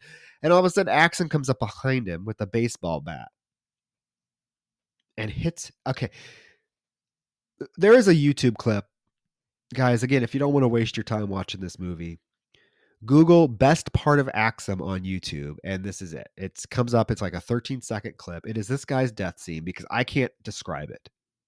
I mean, he gets hit in the head, and then we get this very close up of his eyes and his glasses quivering, where it's clear. Glasses are literally bouncing up and Yes, down. it's clear that he's doing it, but they have it so close up on his face that you don't actually see his hands. But his glasses are quivering up and down, and then it cuts, and he's laying on the ground. And somehow he had a gun because Axum picks up a gun that's laying on the ground next to him and throws the baseball bat down. Can we just talk about the glasses bouncing up and down? Like, first of all, it's almost like this movie knew that gifts were going to be a thing someday. And like that just was going to be one of the best gifts ever. But then on top of that, I think this movie has the distinct privilege of being so uniquely bad that it's instantly recognizable. Like, for example, if you're talking to somebody and you say, you know that movie where you can hear the director yell cut? Oh, Axum. Or like, you know that movie where the guy screams and his glasses bounce up and down on his face? Oh, yeah, Axum. Like, I don't know if that's embarrassing or honorable or just both. Well, to have your movie recognized by like one particular shot, I guess that's quite an accomplishment, even if it is a ridiculously terrible, out of place thing. But yeah, but the thing is, Chris, is this character doesn't die because he's back later. So why is he on the ground? I guess he got knocked out All right, I'll go with that, I guess. because he shows up later and he's like he does like touch his head for a minute. He's like, "Oh, that motherfucker hurt me," but he's back. He's back, so he doesn't die. I but this scene is so ridiculous. Like I said, I can't even describe it. Like we are not doing justice how ridiculous this whole thing is, and where this gun came from. Can I also say, I really hope to the listeners out there, we're not making this sound interesting in any way. 'Cause it's really not. Like, I think this conversation is about 20,000 times more interesting than this actual movie. And just to tell you, this movie is 70 minutes long. I watched it over the course of 2 days because I couldn't do it. I literally just could not do it. I watched about 35 minutes and I was like, I'm done. I'm throwing in the towel. I can't do any more today. And then I'll pick it up again tomorrow. And that's what I had to do. I did the same thing. Yeah, the first time I watched it, knowing we were going to do this, it took me about 3 times. I did it. I did it in about 20-minute chunks. I'm like, okay. And the second time I watched it yesterday morning, I'm like, you know what? I'm going to give it my full undivided attention. I even put my phone down and I was like, I'm going to try to watch this. I'm going to try to see what I can gather from this outside of being just so in awe of it and its absurdity. I was like watching it. Okay, I want to know what plot details. Is there anything revealed in this film? And I will say I did catch a little bit of things I didn't notice before, but still, this is just an exercise in who you again. anybody that sits there and says Hereditary, Midsummer, anything is the worst horror film they've ever Shut the seen. fuck up. You don't even know. Like, No.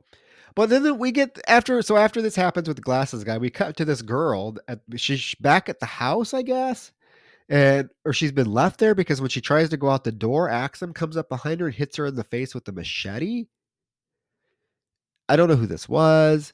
I will say she looks rather happy to have a machete buried in her face. I mean, wouldn't you be happy to get out of this movie? Like, I'd be smiling too. And if you don't believe me, guys, look up stills for this. I think it's one of them. You'll find she literally is like smiling, and this machete is in her face. And Chris, the effect is fine. Like, actually, this effect is fine. I know how they did it, but it's fine. I mean, at least they put some. Oh, it's a classic Savini effect where you just cut out a portion of the blade and rest it against somebody's body, and yeah, it's done well. There's no problem with it or anything. But she is smiling. She's like, "Thank God I get to fucking leave this fucking set." But yeah, so she's macheted. Again, no axe. Okay, this is perhaps my favorite part of the film.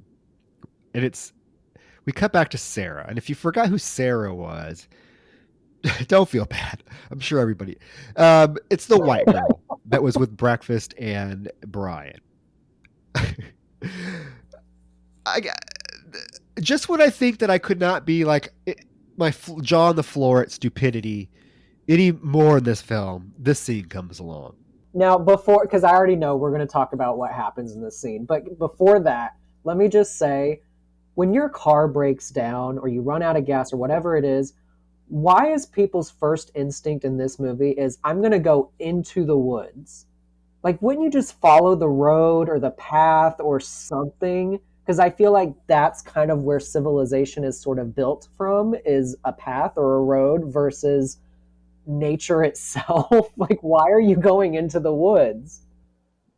Well, we get no explanation because the last time we saw her, she was hanging out at the car waiting for Brian, but now she's in the middle of the woods. What makes this scene so absurd is this broad it's like she's standing in place. She's not walking. She's standing calling for Brian. And literally she trips over nothing. I mean, she's standing in place. She trips, falls onto the ground.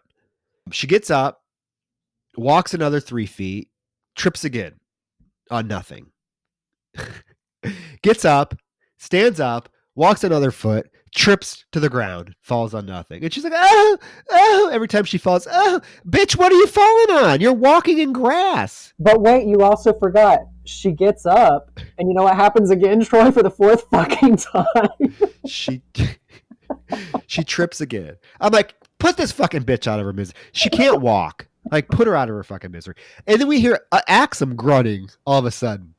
Grunting behind her. You hear him go, and we see him.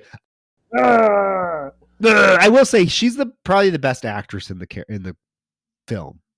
I mean, she's actually trying. Like, I don't know. I feel like for the director telling her to fall 4 times, barely moving, she took it like a champ.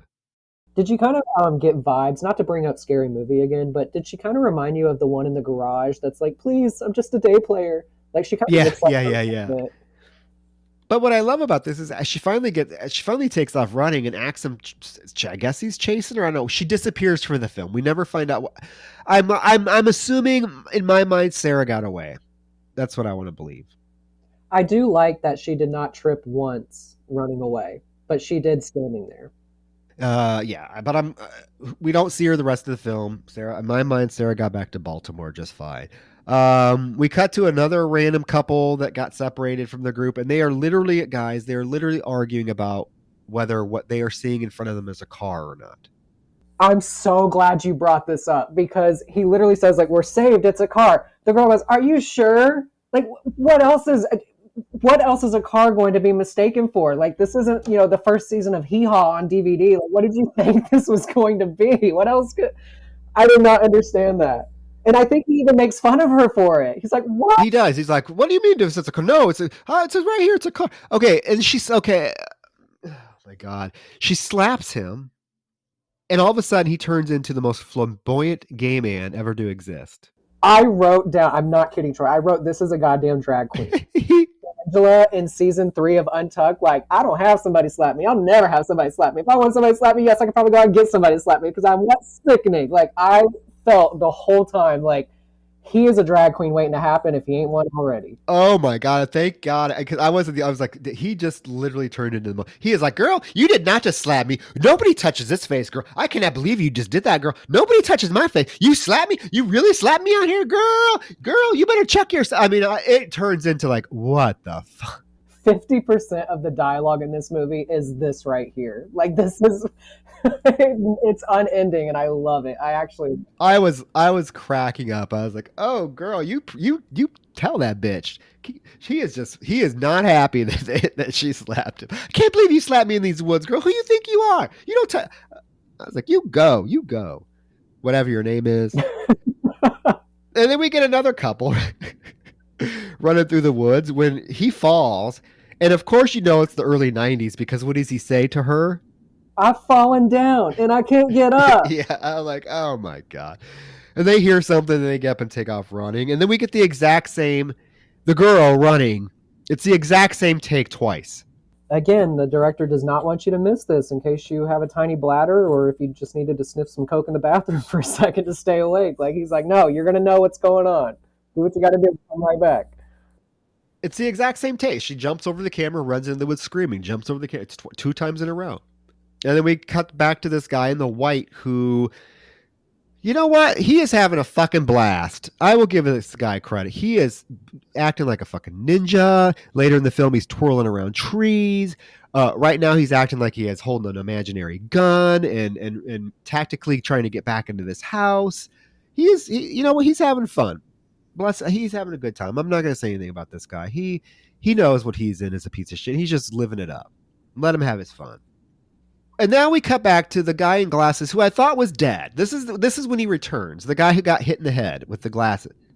I was so confused. Like, I really thought he was just dead. And I was like, wait, are there 2? I think there are 2, but isn't this the one that died? And it really threw me for a loop. I did not understand. The only reason I knew it was him is because he's wearing the exact same. He's the only character wearing khaki pants. So he shows up and he's in a different house now. This house whose house is this now? I have no idea. The geography is so fucked up here. Nikki is also in a house. Is she in the same house? She must be. Yeah, that was the vibe I got, is they're in the same house. Yeah, so Nikki is the other girl. She's the only girl I know her name because it's mentioned like when that girl runs up to her earlier in the film when she's walking with her boyfriend. She's like, "Hey, Nikki." That's it. Nikki could have been an amazing final girl, but unfortunately, all she does is she just stands in the closet and she hears Axum like roaming around. And so she's like, "Oh God, please save me." In the meantime, did Tony literally sit in a chair and cover himself with a blanket? That's what I was wondering, because I remember a shot of her walking into a room and there's like a chair with tarp draped over it. So is he under the tarp hiding or? Yes. Okay. Because Axum walks in later and sees the same thing and just ignores him. Like, how do you not know that there is a person sitting on it? It's so... Okay. The guy in white, who I thought was... So is the guy in white... I'm so confused because I thought Michael was the one that invited everyone to his grandpa's house, right? Right, he was. But Michael is not the guy in white, is it? I only say this... Hard questions. I know. I only say this because it's the guy in white who finds the grandpa. When he's searching through the house, he opens the pantry and he finds the dead grandpa. And he's like, "Oh my God, he killed my grandpa." I'm like, wait, that's Michael's. Who are you? How is this your grandpa? Right. And it's another fade to black moment here too, where they find the dead grandpa and then it's like, okay, commercial break, fade to black. Okay. Chris, are you trying to tell me this group of 20 people have been in this house all weekend and not known that there's a dead grandpa in the pantry? Yeah, like, first of all, how many dinners have they had? I was like, are you fucking kidding me? Not only that, but I will say he also finds his the gun is still laying there that the grandpa was trying to load. So he at least takes the gun, not before this other random girl appears and he's like, "We got to get out of here. He killed my grandpa." I don't know. then he takes her to a different house because the scene then cuts and they're running into a different house and she's crying about being scared and the fact that Sean, whoever the fuck Sean was, is killed. And she's scared. And he's like, you shut up. He's like being real mean to her. He's like, shut up, shut up. And they try to go upstairs when all of a sudden Axum is upstairs in this other house, even though 30 seconds before he was in a different house. Right. Now, I will say, when Axum appears, the guy, I think it's Tony, I don't know what the fuck is it, Michael, who knows, takes off running. He leaves the girl. Yeah, that was pretty great. He like literally he pushes past her and like leaves her on the staircase to get hacked to death. And she's got a good scream too. I'll give her that credit. I thought her scream was pretty good.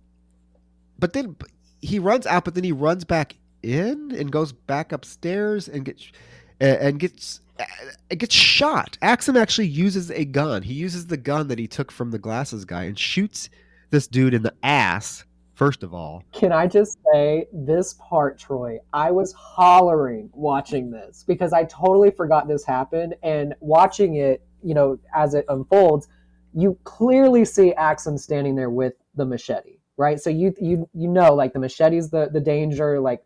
And what's funny is you mentally know that he also has the gun because we saw him pick it up, but it's not like your first thought. He's been hacking people up with the machete. He's been walking around with the machete. We know he has the gun, but it hasn't really been impactful in any way. So when the guy runs past him up the stairs and Axum just watches him go, doesn't move the machete an inch, and just like open fires, bam, bam, bam. I don't know why I found it so funny.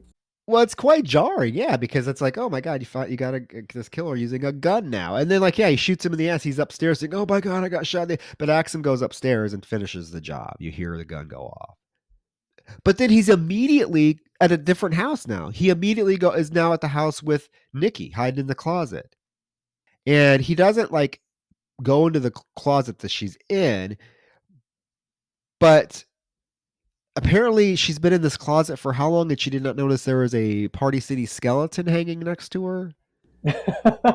Is this supposed to be like a real person skeleton, or was this I'm confused. Whose skeleton is this? I'm not sure. Honestly, I'm not even sure of the body count at this point because how many people has he actually killed? Okay, so he killed Brian with the phone. He killed the girl with the machete in the face. He killed the girl on the staircase just now, and he shot what's his name. So that's 4 so far. Out of like a cast of what, 23 or something? Yes. Like there's just so many of them. I'm like, really haven't done much. The amount of people that survive this film is insane. Like literally. So she screams. She sees the skeleton and she screams. So she runs out of the closet and is immediately attacked with the machete. And there's another cool effect where, he's whaps her in the arm with the machete and we see it go into her flesh. Although that fucking looked like it hurt and she barely reacts. Like that machete is like inches impaled into her arm and she barely reacts. She's like, oh. And what's really funny about that is that's clearly a nasty wound. Like it's really, really bad. But earlier when the guy gets like kind of sort of cut on the arm or whatever, they spend like another 20 minutes just bandaging him and wrapping it up and treating it. And like her, nobody does anything for her. She's just walking around holding it. And she's like, all right, I'm good. I was like, that had to have fucking hurt. And she's like, oh. Well, luckily, I guess the guy in glasses again, Tony shows up just in time to save the day. He actually knocks Axum to the ground. There's a moment, a flicker of like Nikki could have been a kick-ass final girl because what does she do when Tony throws Axum on the ground? Doesn't she pick up is it the gun or? No, she runs over and fucking kicks him in the head. Oh yeah. I mean, so she had some fight. Why couldn't they have spent? I mean, again, give this character more to do. Like this could have been something, and instead, it's. Now at the other house again. All of a sudden, there's so many fucking houses in this final 5 minutes. Now there's another house, and the guy in white and the girl are there. They hear something, and like he just starts randomly shooting through the door, not even knowing who it is. Luckily, it is Axum. It could have been any of their 50 friends that are there, but it's Axum. And they run like downstairs into a basement and are able to like escape through a window. And I didn't catch this until the second time I watched it. Is like they actually shoot him a bunch of times before they go out the window. All right. I'll trust your judgment on that because I did not remember that. But then again, I was probably like high on Sudafed at this point watching this movie.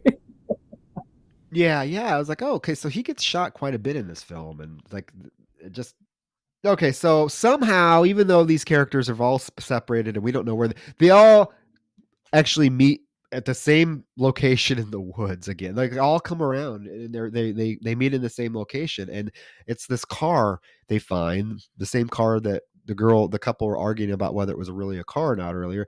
And Michael says, "Oh, it's his grandfather's car." And they get into the car, it won't start. Of course, the killer Axum comes out of the woods and chases them all out of the car. Then they shoot him some more. Like they literally shoot. How many times he's been shot now? Probably a good dozen times. I don't know how many bullets these guns have, but it's obviously a lot. And then one of these characters randomly starts speaking in a Jamaican accent. Maybe it's like a nervous thing.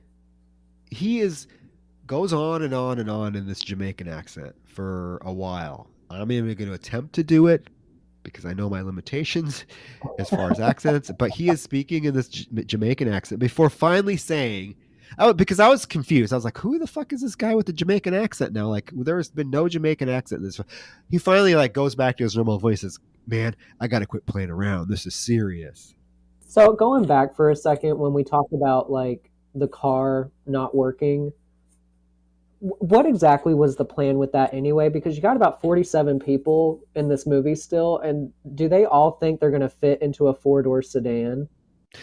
They apparently do, because the last scene of the film is a car driving by that we're supposed to assume is all them getting away, maybe? Like, what kind of clown car is this? I don't know, but also, okay, so we're also missing, I also failed to mention a plot point that becomes pretty important here. I don't know if you caught it, but like, it took me like a second viewing. They realized that the car does not have a battery in it. Did you catch this? No, I didn't. Okay, so the car. Here's the thing. This is what happens. And I didn't catch this until the second view. The car is missing its battery. One of the characters, I can't remember which one, mentions the fact that he saw the car battery laying in the woods. He's like, oh, I tripped over that earlier. I tripped over a car battery earlier. And I think it's the guy that's talking in the Jamaican accent. And that's why he leaves the group, because he goes back out into the woods to find the car battery. Okay, that makes sense. Yes. So because once the group runs and screaming, they end up going into a house, a different house. They crawl through the window and they're all in the basement. And so they're apparently, I thought this was all of them, but it's not, because like one of the characters hides on top of a shelf, and then he hears somebody coming and he like jumps down and hits them. And here it is. It's the other half of the characters that have wandered off. They've all met in this house. They just all randomly have now reassembled in this house, because he's like, oh, dude, I'm sorry I hit you. I thought you were the creature or whatever. Is it sad that I just watched this movie not even maybe 2 days ago and I hardly remember any of this anymore? I don't blame you. The only reason I remember is because I have it written down.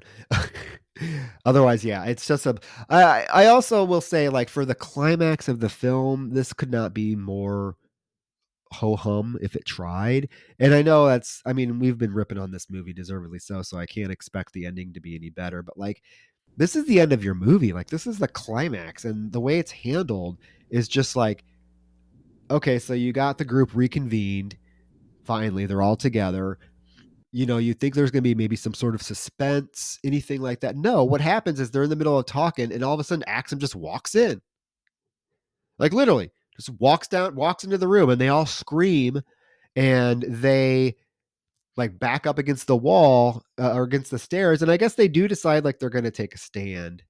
And there's this moment where, like, before they open fire on Axum, Michael like walks up, like gets close to Axum, and you notice Axum takes something out and tosses it at him. It's the same thing that the kid gave him. Yeah, and Michael gave it to him as a kid. So I guess it's this moment of like, oh, Axum recognizes him. But what it doesn't lead to anything. Like, was that a good thing? Like, was this supposed to be an indication that Axum was like trying to make peace with them now that he recognizes them? But we don't really find out because all of a sudden the girl with the gun just open fires and blows the shit out of him. I mean, I will say, I appreciate that that little detail coming kind of full circle with, the flashback we saw Michael give Axum something. And then now in this scene, Axum must recognize that it's Michael and is giving it back to him. But I don't know, was it a kind gesture? What was it? I guess maybe it was like a friendly peace offering kind of thing, but it's hard to say really. Like I don't know. It doesn't matter. The girl blows the shit out of him, shoots him in the head, shoots him in the neck. And even like, they're leaving, and one of the characters like takes the pitchfork and stabs Axum with it, and they're all leaving. But then as they're leaving, like Michael leaving comes back for a final time, and he like unloads his gun into Axum, killing him. And they all then like they leave, but right when they're gone, Axum gets right back up, grabs his machete. There's a scene where like I guess it's daylight now. We see the road and we see the car. Apparently the one that didn't have the battery. Apparently what's his name found the car battery back in the woods. We see the car whiz by as Axum steps into frame. The end credits begin to roll. Not Chris, before we find out that this film was dedicated to Michael Mifume's grandmother's memory. Which is so I don't mean for this to be like funny, but it is funny. It literally says dedicated to the memory of his grandmother who died in 1993. This was released in 1992. Well, bitch was still alive when that credit came out. Like, what? I didn't even catch the date on it that it said 1993, but if that is right, that's hilarious. Like, was he foreshadowing his death? Did he kill her? Did he know he was going to kill her in 19? I don't know. Did this movie kill her? Because I mean, well, I'm sure if she watched it and saw this dedication, she'd fucking drop dead. I know I would. But yeah, I mean, that's the best. That's Axum. And I'm like, God, Chris, I thought this review was going to be short. Didn't I tell you? I'm like, I guarantee this is going to be short because I don't know. What could we fucking possibly say about this? This review is almost twice as long as the movie. It really is. And Troy, we didn't even cover everything. There's still another scene with like the director saying cameras ready before a scene starts. Like, I'm not kidding. Like, guys, you have to watch this just to see we're not making this shit up. He yells cut again in one of the scenes too. I can't remember which one. Right. We didn't even talk about the music that much. Like, of course, we talked about the hip hop music at the beginning, but even the stock horror music is so schizophrenic. I got to be honest. I watched this on my computer, and I had another tab open when I was watching this on YouTube, and I thought something started playing on the other tab. So I was like, what is that music? Where is that coming? It was the movie. It was so ill-fitting to it, and I assumed it was from like an ad starting or something on another tab. So I was just like, oh, I didn't realize that was the music for this. All right, okay, go off.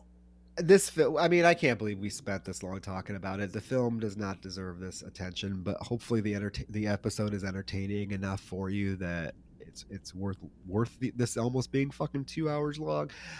All I can say is if you haven't seen it, you don't. I mean, we just broke it down for you. I don't know, but I do feel like it's a film, and I hate to say this, but I do feel like it's a film every horror fan should be forced to watch. Just so that you can shut up about saying, Scream 5 is the worst horror film you've ever seen in your life. Yeah, absolutely. I think you need to add this one to your viewing list. And if you can make it through it, bless your heart. Because even though it's 70 minutes, I'm going to tell you, it's a challenge to get through. And those last 20 minutes when the characters are running through the woods, it just drags. Yeah, it's 70 minutes, but take the weekend to watch this movie. Watch it in doses. Low body count. I can't find one redeeming thing like where I would say you're gonna. The only reason I would recommend watching this is to see just how fucking bad it is. It is. I would even say if you are an independent filmmaker and you have an interest in making a movie, watch this because it's going to teach you everything not to do. And I did read some I was reading some I read the Wikipedia thing on it, and it was like, oh, there was something about Michael Mifune saying like, he got one thing he was going to be remembered for. You have to look. I'm paraphrasing something like, "Oh, I want people to say that when they think of when they think of '90s horror, they're going to think of Michael Mufeme." I'm like, really, really. That's very It's bold. it's it's no surprise he's never done anything else. He has no other directing credits. He had no. I mean, I think it's openly admitted that he had no filmmaking knowledge at all when he made this, and it was just kind of like, oh, we're gonna make a film. But you know what? Hey, he got it made. He got it he got it in fucking Blockbuster videos. I mean, come on. I mean, that's something. So I have to ask you, Troy, did you happen to look this movie up on Wikipedia? Yeah, I did read that. I just was yeah, the little comment he made about the '90s horror that came from the Wikipedia page, I believe. Did you see the little breakdown at the top where it talks about like directed by, written by, that kind of thing? So it says on there, directed by Michael Mifune, written by Michael Mifune, based on a true story. What the fuck? No, it wasn't. Then down at the bottom, the very last thing, budget $400,000. Oh, it was not. So I had to look into this, Troy. So I went to all of the sources that were at the bottom, and one of the things that came up was like a Baltimore Sun article or something like that. And it basically talks about how no money went into this actual movie. The film itself was, I mean, nothing. Like nothing went into it. The money was actually used for starting his studio that you mentioned earlier. What was the name of it? Something Smooth or Too Smooth Productions. yeah, all the money was spent towards that. So it's funny to me that they're talking about this movie in particular having that kind of budget when no, this is absolutely no budget. Yeah. Well, you can. I mean, nobody would watch that and think this is a $400,000 budget movie. Nobody. And if you are, I mean, they couldn't even afford microphones. Come on, come on. But yeah, guys, that's Axum. I'm glad we covered it a little bit. We generally. I don't think we've covered a movie this bad. I don't think we ever will. No, you never will. Troy, the good thing about this is you will never have to do this again. Like you have, some people can say, oh, this is arguably the worst movie ever made. No, it is the worst movie ever made. There's no debate. Facts are facts. Like water's wet, the sky is blue, Trump's an idiot, and Axum is the worst movie ever made. And guys, if you think there's a worse movie than Axum, please let me know in the comments when we post this episode. Please let me know because I will have to check it out. And if you dare say something like It Follows, I will. No, no. And you know what? I won't even take answers like Troll 2. No, there's a whole documentary dedicated to Troll 2. Plan 9 from Outer Space. No, shut up. That's at least, watchable. You can tolerate that and laugh at it. You could tell there was competency behind those films. The shots are in focus. The character, you can hear what the characters are saying. This is inept all the way around. And I cannot, there's nobody that's going to convince me there's a movie worse than this, unless it's a shitty, made in your backyard movie that you wanted to put on YouTube when you were a teenager. Okay, I might give you that, but come on. No, there is no movie that ever sat on a Blockbuster shelf or a Hollywood video shelf for rental that is worse than this. Yeah. Period. Yeah, so that's Axum, guys. With that said, Chris, I want to thank you for joining. And I should have had you do this at the beginning of the episode, even though like you were just on not too long ago with Terror Track. But just why don't you tell the viewers now, or the listeners now, a little bit about who you are, what you do, and where they can find you, and then we can wrap it up because 2 hours about Axum. Right. People are ready to get out of here. So no, I'm Chris. I do a lot of screenwriting. I write a few books under my pen name C.S. James for middle grade audiences. I'm currently working on my first short story collection for adults. It's a horror collection, which I'm really, really excited about. I'll have more details about that as it comes to fruition. But the title of it is The Bad Things We Did.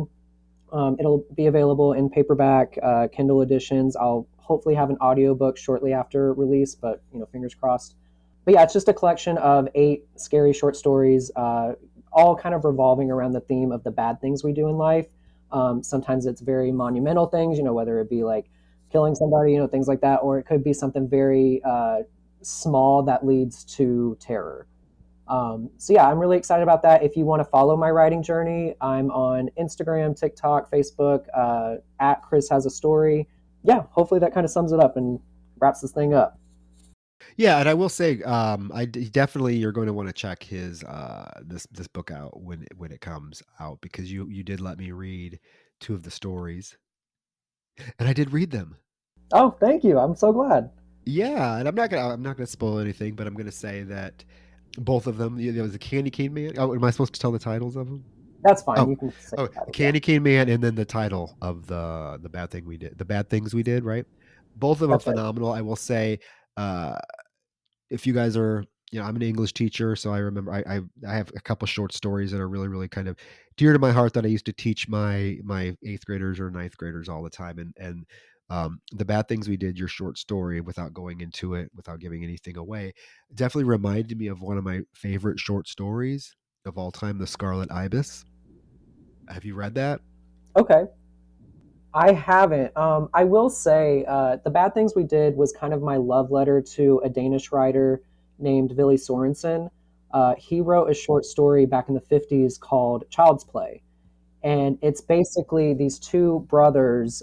They hear about their uncle who has like a bacteria or something in his leg and he has to get his leg cut off. And so they just think, oh, okay, bacteria, you cut your leg off when that happens. And well, they come across a boy who has fallen and he gets a cut on his leg. And they're like, oh, you're going to get bacteria in your leg. You need to, have your leg removed. So they literally carry the boy back to their house and strap him to the kitchen table. And they're like, don't move or anything. We got to make sure we get the bacteria. And they hack the Oh, kid's geez. leg off. And they don't think anything like what they're doing is wrong or, immoral or anything. They think they're saving the kids. So that's kind of where this whole thing came from is, the bad things we do in life are not always the way that we see them when we do them, and how they can be unintentional. And yeah, so that's kind of my jumping off point when I started writing Okay. the Yeah. stories. If you have, yeah, I would say check out Chris the Scarlet Ibis by James Hurst, because it reminded me of your story, and that's a really good thing. A really good thing. Awesome. Yeah, I'll definitely look into it. It's quite a thought provoking story. It was great. The Candy Cane Man, again. I love the fact that you have two. Yeah, it's a gay story, and it takes place in Iowa, which is funny because I'm from Iowa. You live in Iowa currently, so that was kind of cool to see Iowa and homos represented. So yes to that. And it was really important for me too to write something that didn't always portray like a gay couple in the best light. Like I feel like that's kind of controversial to say, but I think we as gay people have just as many like flaws as any other person out there, and it's important to show that sometimes. So I was more interested in writing about like the flawed toxic relationship between these two people versus just, oh, it's, gay representation, we're all great, we're all perfect. Like no, it's not like that. Thank you for saying that, because that's something that I've sort of gotten a little bit annoyed with, is the fact that anytime it seems like people say they want gay representation, but they want it to be sanitized.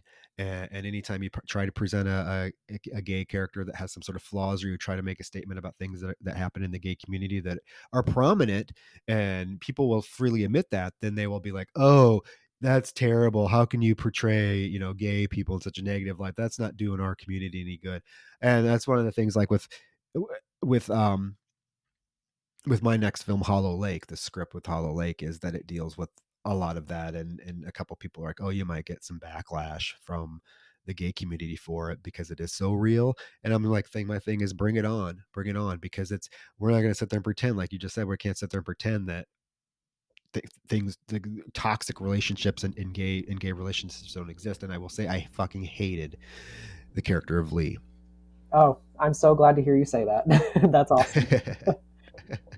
Yes. But with that said, yeah, so be on the lookout for Chris's writing. He does have those the books that twisted books that leave you shook. Those are still available, right? Yes, they are. They're available on Amazon. So those are geared more towards middle school kids, but they're still great reads, so check them out. With that, guys, I will say that Roger is going to make a return to the podcast here shortly. He's coming to Vegas over Christmas. So we are going to plan to record an episode together finally. And we even decided on our next title, which is going to be the 2002 remake of the Japanese film The Ring. So excited about that. Ooh, that'll be fun. Yeah. So stay tuned. But Chris, again, thank you so much for coming on and actually watching Axum again to do this episode. I know it was torturous, but thank you. You are so welcome. I'll expect your check in the mail. All right, guys. With that, our next episode, Roger will be back. So yay. But thank you, Chris. All right. Thanks, guys.